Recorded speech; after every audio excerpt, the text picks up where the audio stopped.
My friends, last period we have started the lesson The Fall of Troy, part second.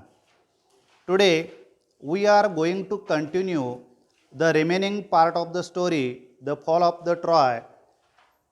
You should open your textbooks and see on the page number 73. Last period we have studied about in this story, the second part, the Trojans were very happy because they thought that the Greeks went away and therefore they broke down their strong walls and dragged the horse in their city. All the day they feasted, drank, and celebrated this day. What happened the next part of this story today we continue here. See on page number 73.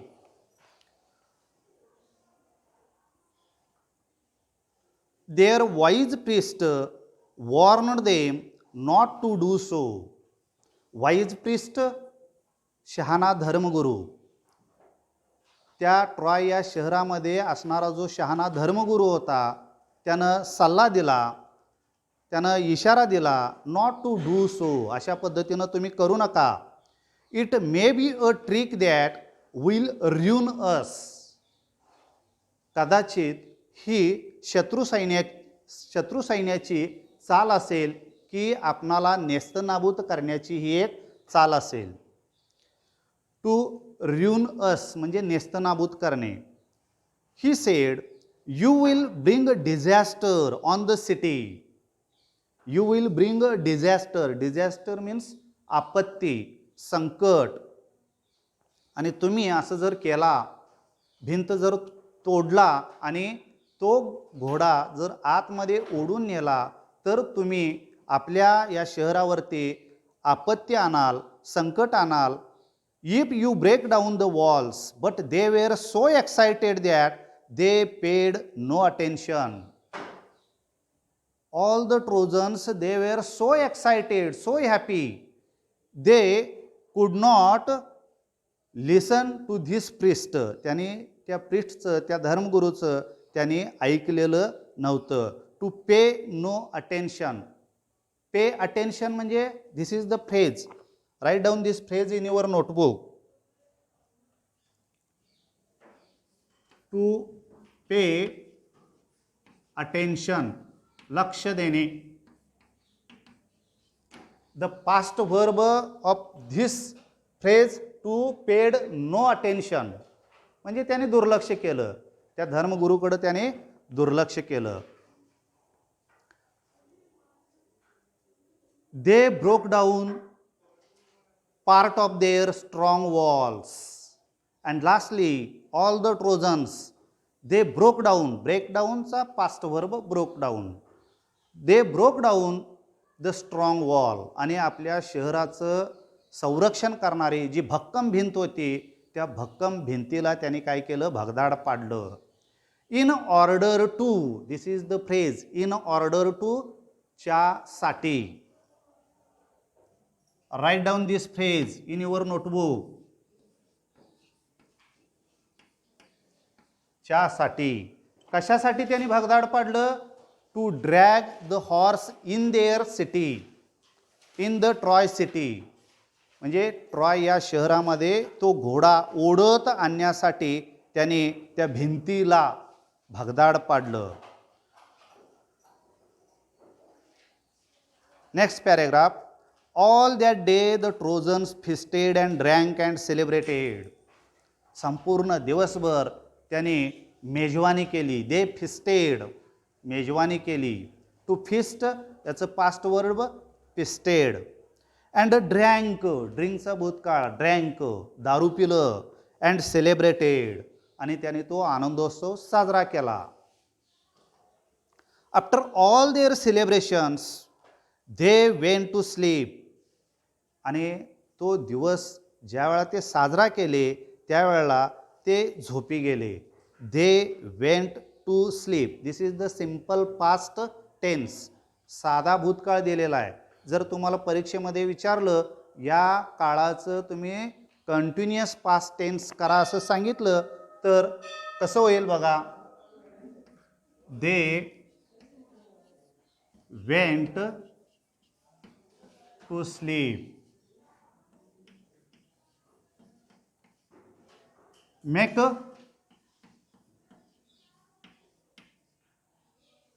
Continuous past tense. याचं चालू भूतकाळामध्ये जर रूपांतर करायचं असेल तर they where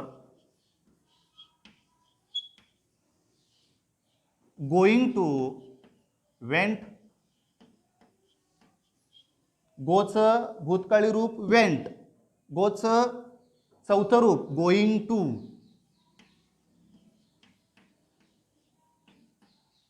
they were going to sleep. When all the Trojans they feasted, they drank, celebrated this day, they went to sleep and slept soundly. Slept आणि झोपी गेले. कसं? साऊंडली, गाढ झोपी गेले. But that day of rejoicing was soon followed by a night of terror and death.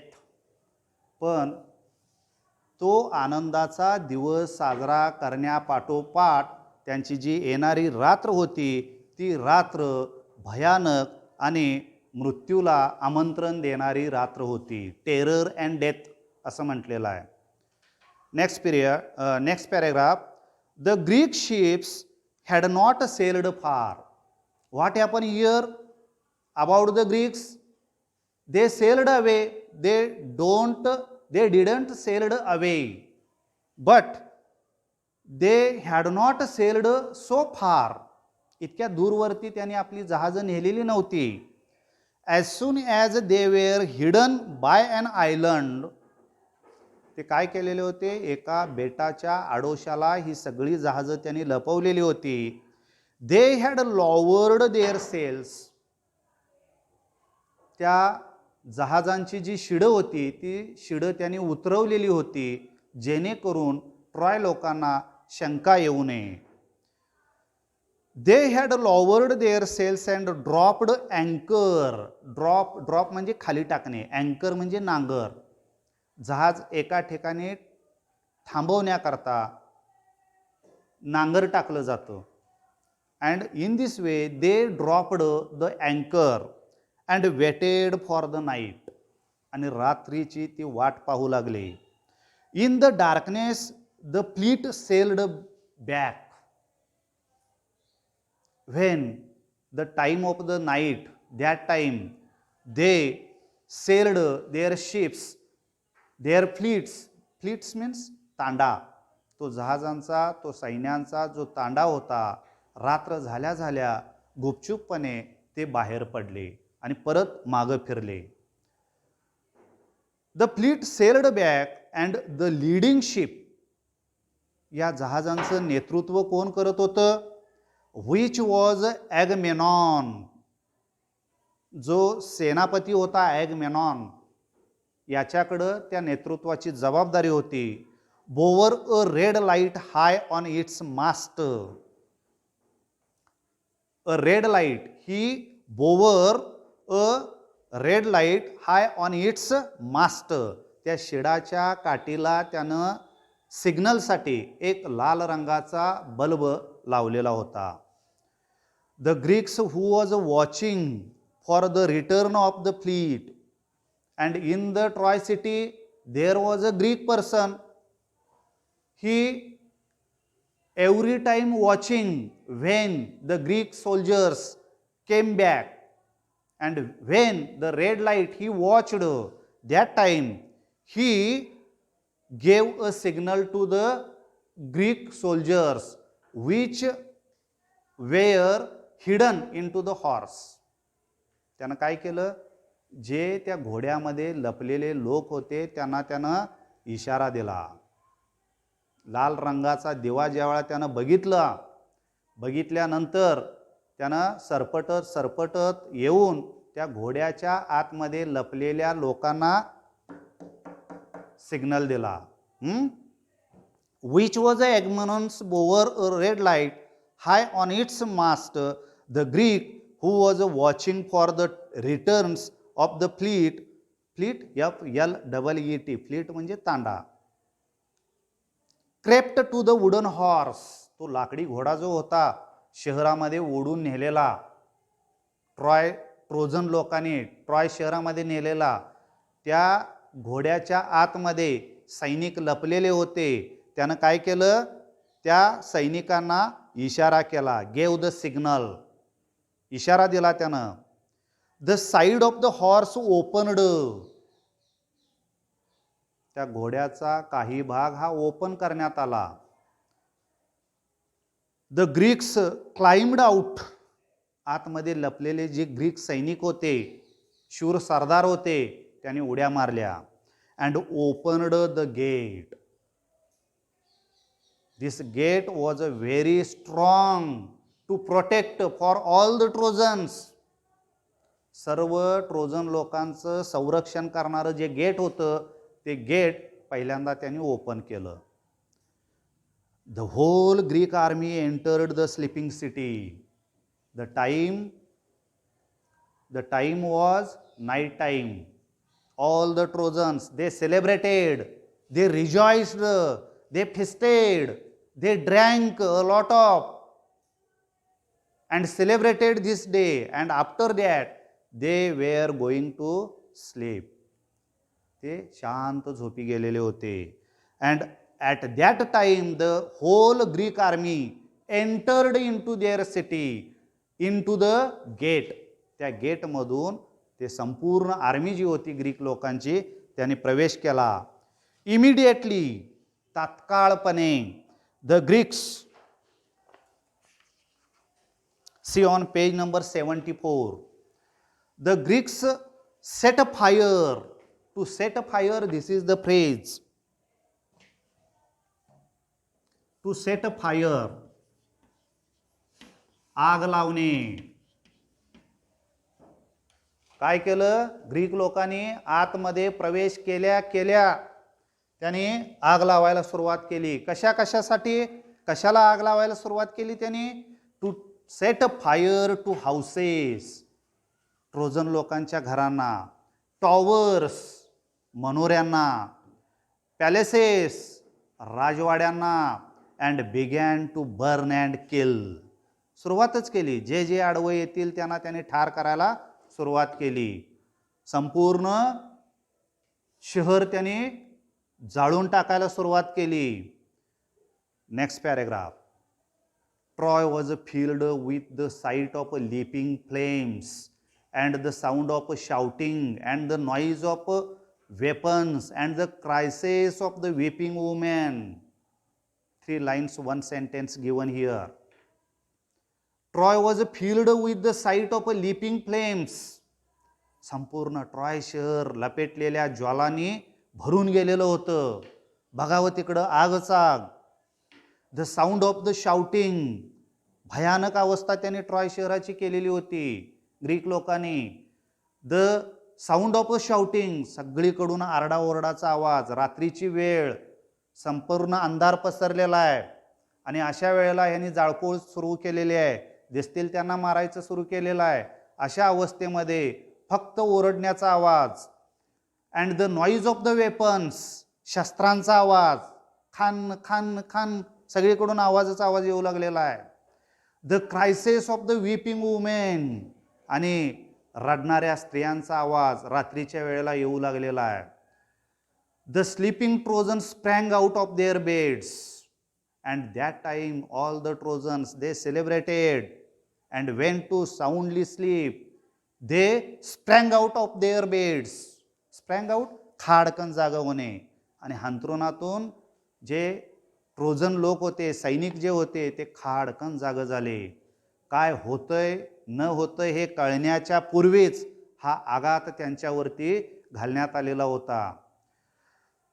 The sleeping Trojans sprang out of their beds, but they were taken by surprise. भयचकित झालेले होते ते. काय होतं हे कळण्याच्या आतमध्ये हल्ला ग्रीकांनी केलेला होता. Their enemies were right inside their walls.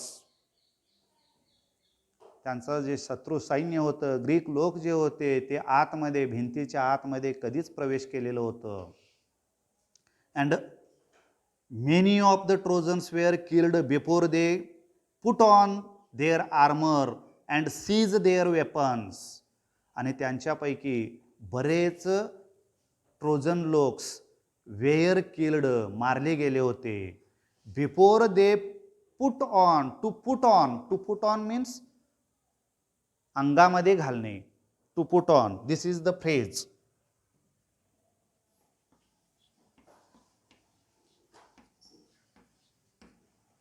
Armour, चिलकत. अंगामध्ये चिलकत घालण्यापूर्वीच काय झालं होतं, ग्रीकांनी त्यांच्यावरती हल्ला चढवलेला होता. आर्मर, चिलकत. अँड सीज, सीज म्हणजे घट्ट पकडणे. देअर वेपन्स, वेपन्स म्हणजे शस्त्र.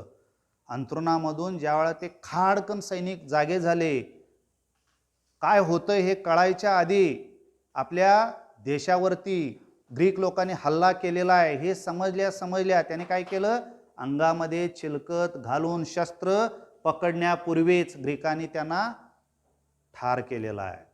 In this way, in this paragraph, very bad condition of the Troy city is given here.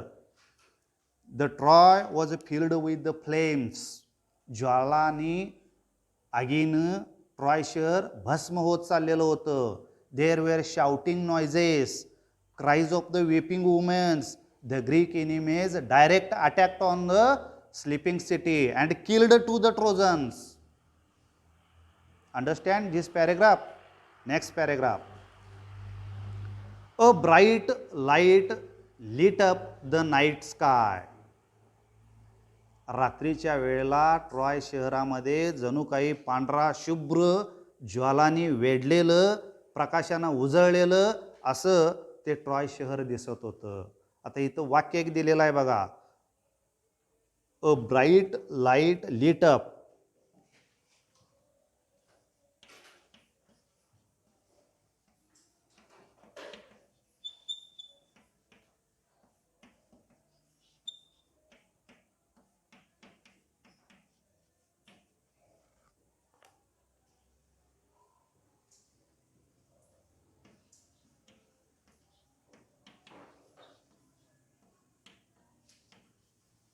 या वाक्याचा आपल्याला प्रयोग बदलायचा आहे. Change the voice.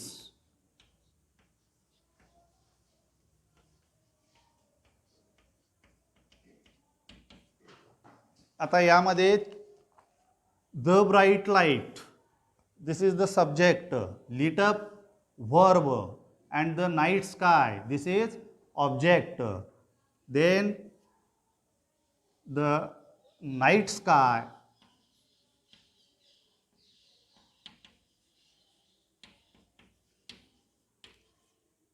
was lit up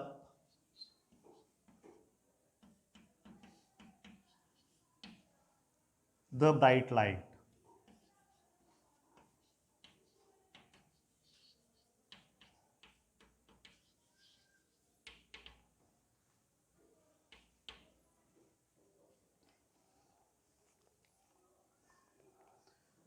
As palaces and houses, temples and towers went up in flames.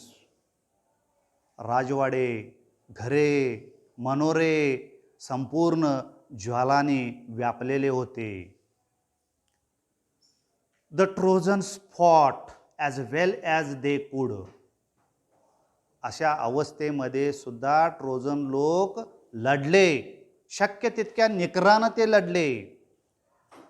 But it was all in vain. In vain, व्यर्थ गेलं. त्यांचं लढणं हे वाया गेलं. इन व्हेन, व्यर्थ जाणे, वाया जाणे. पण त्यांचं लढणं हे वाया गेलं. Old king Priam was killed with all his brave sons. त्या ट्रॉय या शहराचा जो म्हातारा राजा होता प्रियम, आपल्या शूर सैनिकांच्या सोबत मारला गेला. Hector's wife and his old mother and sister were carried off as a slave by the conquerors. Hector जो शूर सरदार सेनापती होता, त्याची पत्नी, त्याची म्हातारी आई आणि त्याची बहीण यांना स्लेव्ज बनवून, गुलाम बनवून जेत्याने, कॉन्कर्स लोकांनी नेलं आपल्या ग्रीक या देशाकडं त्यांना घेऊन गेले. Their fate was in a contrast to Helen's. अगदी हेलनच्या विरोधामध्ये त्यांचं नशीब होतं. हेलनसारखं नशीब त्यांचं बलवत्तर नव्हतं. When king Menelaus rushed through the city looking for her and found her in her palace. To look for, this is the phrase. To look for म्हणजे चा शोध घेणे. आणि हा जो राजा होता किंग मेनालस, हा संपूर्ण शहरामध्ये वेगात फिरत होता. कशासाठी? शहरभर तो कशासाठी फिरत होता? To look for the Helen. हे युद्ध जे होतं ते ज्या स्त्रीसाठी चालू झालेलं होतं त्या हेलनला शोधण्यासाठी तो फिरत होता. And found her in her palace. राजवाड्यामध्ये ती सापडली त्याला. She hung her head in a shame and sorrow as a she faced her former husband. आपला पूर्वीचा पती, त्याला पाहिल्यानंतर ती शर्मेनं आपली मान खाली घातली. C could not speak. ती काय बोलू शकत नव्हती. आता she could not speak, use unable to. या वाक्यामध्ये अनएबल टू वापरा असं जर सांगितलं, she was unable to speak असं होईल. बघा, C could not speak.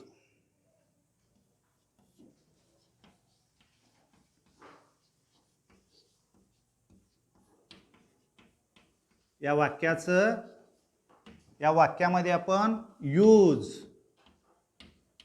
Unable to असं वापरायचं आहे. काय होईल? कुड नॉट काढायचं. She was unable to speak असं ते वाक्य तयार होईल. But Menelaus forgave her. पण मेनालसनं काय केलं? त्याला क्षमा केलं, माफी केली त्याला. And she went back with him. आणि तिला घेऊन तो आपल्या देशाकडे गेला. For it was only Aphrodite. Aphrodite a Greek goddess. ग्रीकची एक देवता आहे. ती तसं का वागली? हेलन तसं का वागली? का आली पळून इकडं ट्रॉय या शहराकडं? Because only Aphrodite who had turn her heart away from her home and her husband and her child.